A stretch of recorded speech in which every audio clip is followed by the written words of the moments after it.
Hello friends, आज मैं आपको एक्सप्लेन करने वाला हूँ fire force anime series season 1 episode 2। चलो स्टार्ट करते हैं। सीन में पहले हमें आर्थर नाम के पहले कैरेक्टर को दिखाया जाता है। तभी अगले सीन में कैप्टन आकितारो सेंद्रा को बताता है कि एक नया ऑफिस या रिक्रूटर ऑफिस में आने वाला है आज ही, जिसको सुनकर वह बताता है कि आगे तुम दोनों की और आगे कंपटीशन होगा, जिसमें हमारा कंपटीशन का रिजल्ट देखा जाएगा। तभी इंदिरा देखता है अपनी मॉम की यादों को, और तभी वहाँ ऑफिस के रास्ते में मिलता है आर्थर से। इसको देखकर वो कहता है, तुम यहाँ? इससे पता चलता है दोनों एक अच्छे दुश्मन। और आर्थर कहता है, तुम जैसा राक्षस यहाँ? और सिंद्रा कहता है, तुम जैसा इंसान यहाँ पे। तब दोनों आर्थर अपनी तलवार निकाल लेता है और सिंद्रा अपनी पावर से दोनों लड़ने के लिए तैयार हो जाते हैं। और अब इंट्रो स्टार्ट होता है।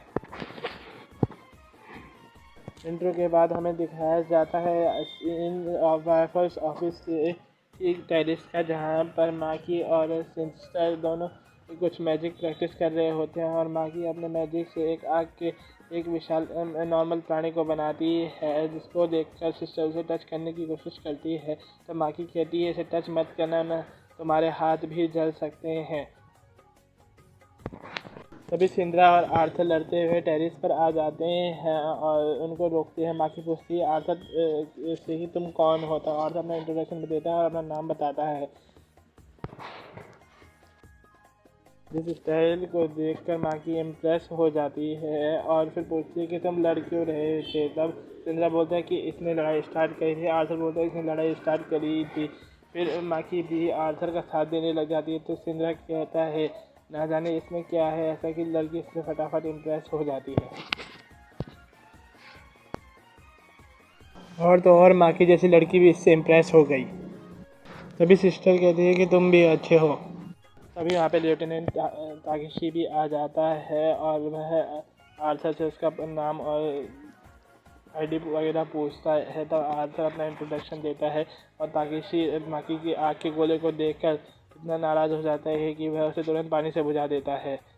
और फिर इस पर माकी रोने लगती है और सीधा माकी को ताकेशी कहता है कि तुम्हें फायर फोर्स की सोल्जर हो, शायद तुम्हें आग से नहीं खेलना चाहिए।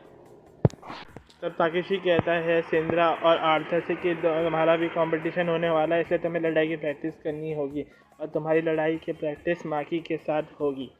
इस पर दोनों तैयार हो जाते हैं और सब हाँ, तुम माकी से लड़ोगे। तभी सबसे पहले सिंद्रा आगे आता है लड़ने के लिए और माकी उसे पहले ही मुक्का मार के नीचे रूप से नीचे फेंक देती है और बड़ी मुश्किल से वह अपनी पावर की मदद से नीचे गिरने से बचता है।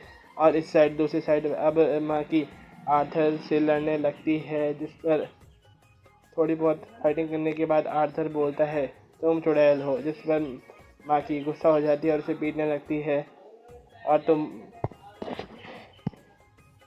इसके बाद माकी लड़ते लड़ते उसे खूब मारती है और बाद में उसके बार बार चिढ़ाने और वह उसके पावर के सोर्स यानी उस तलवार को भी एक आग के नॉर्मल गोले में बदल देती है। वह अपनी पावर का इतने अच्छे तरीके से प्रयोग करते हुए उसकी पावर के सोर्स यानी तलवार को एक आग के नॉर्मल प्राणी के रूप में बदल देती है।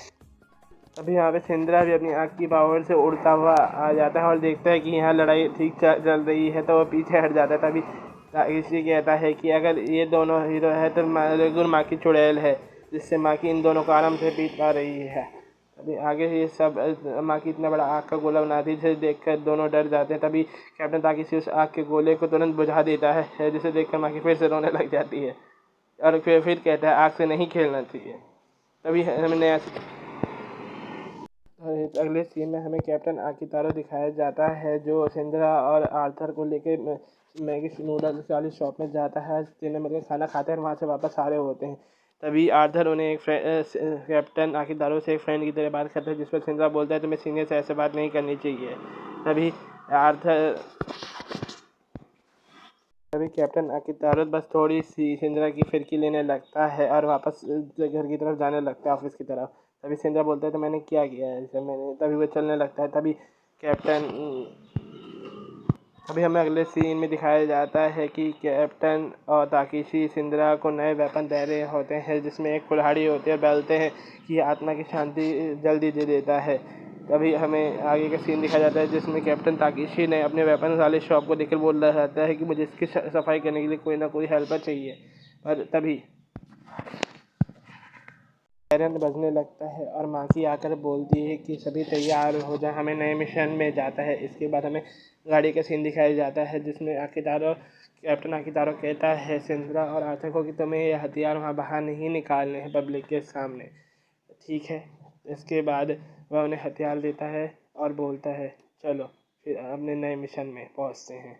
देखते हैं कि एक नॉर्मल सा घर है जिसके अंदर से सिग्नल आ रहे हैं किसी फायर मतलब राक्षस को होने के। तब इसके बाद उसकी बेटी दिखाई जाती है जो रही होती है कि मेरे पापा राक्षस बन गए, कृपया उन्हें आत्मा की शांति दिलाएं। तभी पूरी फायर फोर्स की टीम वहाँ आ जाती है और वो बोलती है ठीक है ज़रूर ऐसा करेंगे। तब वो अंदर जाते हैं और देखते हैं कि यहाँ तो भले राक्षस है पर यहाँ पे फिर भी कोई तबाही नहीं मची हुई है। तभी कैप्टन ताकेशी देखता है कि दोनों सिंद्रा और आर्थर ने दोनों ने अपने हथियार निकाल लिए हैं। तभी वह उन्हें सर जाकर बोलता है कि तुम्हें हथियार नहीं निकालने चाहिए क्योंकि उन राक्षस जो बनते हैं आयर वाले दानव उनके भी परिवार हैं, इसलिए उनको बुरा न लगे कि हम उनके परिवार के जो राक्षस हैं उन्हें मारते नहीं हैं, ऐसा न लगे। इसके बाद जिसमें वह उस बूढ़े आदमी लड़की को देख रहे होते हैं उनके परिवार के रूप में।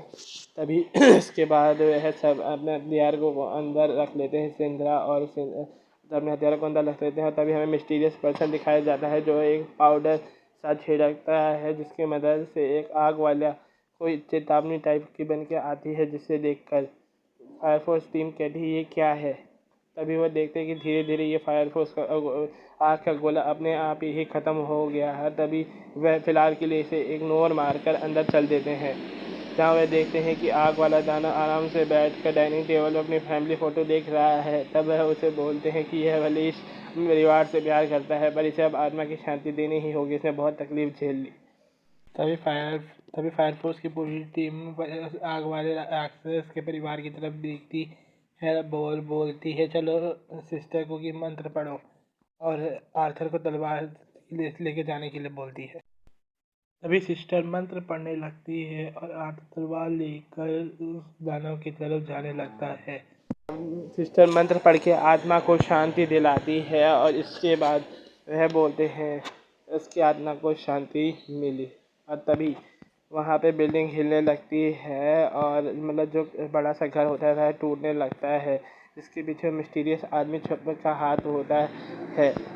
तभी वहाँ पे सभी टीम के मेंबर बाहर आ जाते हैं और कैप्टन ताकेशी वहाँ पे फंस जाता है जिसको बचाने के लिए सिंधा भी वहाँ जाता है पर ताकेशी वहाँ से आराम से बच के बाहर आ जाता है। और हम देखते हैं उस घर से धुआं निकलता होता है और कैप्टन भी और पूरी टीम भी बाहर आ चुकी होती है। इसके बाद हमें उस मिस्टीरियस पर्सन को दिखाया जाता है जो उस घर से निकल रहे धुएं को देखता है और बोलता है अभी तो बस शुरुआत है। और इसके बाद हमें फायर फोर्स की टीम को दिखाया जाता है जिसमें से आकितारो और सिंधा। तभी हमें कैप्टन आकितारो को दिखाया जाता है जो उस लड़की के पास जाके बोलता है कि तेरे तुम्हारे पापा अच्छे होंगे और हम मिस्टीरियस पर्सन भी दिखाते हैं। तो अभी तो काम शुरू हुआ है, आगे अभी बहुत लड़ाइयाँ बाकी हैं, मज़ा आएगा। और यहाँ पे हमें कैप्टन आर्थर दिखाए जाते हैं जो उससे बात कर रहे होते हैं उनकी बेटी से और बोलते हैं कि आपके पापा बहुत अच्छे थे और उन्हें उनकी फैमिली फ़ोटो देते हुए कहता है ऐसे ही खुश रहना, कभी दुखी मत होना। और उसके बाद हमें सीन दिखाया जाता है सिंद्रा और आर्थर के बेड का जहाँ वे सो रहे होते हैं सीन दिखाया जाता है सिंद्रा का जो फीलिंग को फील कर पा रहा था जो उसकी लड़की फील कर पा रही थी। और इसके बाद हमें सीन दिखाया जाता है आर्थर और सिंद्रा का जो सो रहे होते हैं, जहाँ पर आर्थर सिंद्रा को बोलता है भले तुम राक्षस मैं हीरो और तुम राक्षस हो पर भले मैं तुम्हें सोते में नहीं मारूंगा इसलिए सो जाओ। और तभी दोनों सो जाते हैं और कहानी एपिसोड एंड।